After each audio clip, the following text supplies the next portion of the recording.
এই আমার দিকে দেখছে।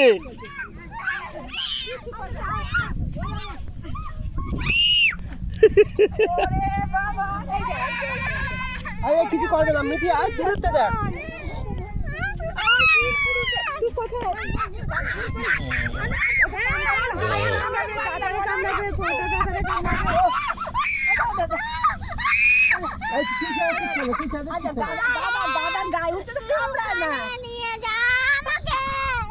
তুই তো দূরেই দাঁড়িয়ে আছিস। আচ্ছা তুই তো কোলে উঠেছিস, তুই কোলে বস, কোলে বস, কোলে বস। এটার একটু সাহসটা বেশি। ওই দেখ, যেই ওরা বুঝিয়ে বললাম তো। হ্যাঁ, খুব সুন্দর লাগে। ওই হাঁটছে আর ফটো তোল, ফটো তোল। হ্যাঁ, ওই দাদা সবাই তো আমরা ধরলাম তো। ভয় কি? তোলা দেখি বাবু, জুতোর উপর তোলা দেখি। জুতোর উপর তুলতে হবে না, ছেড়ে দাও। এই অন্ধকারটা ছাড়ো। হাঁড়ি তো ওই ভাবে না, পিছু পিছু। হ্যাঁ, ওই দেখ। আর ভয় নেই, আমরা কত ওরে যাই। ওরে ওখানে এই পর্যন্ত আসতে পারলো, ওইদিকে যাচ্ছে তো। অত ওইদিকে চলে যাচ্ছে। চলো হয়ে গেছে, চলো।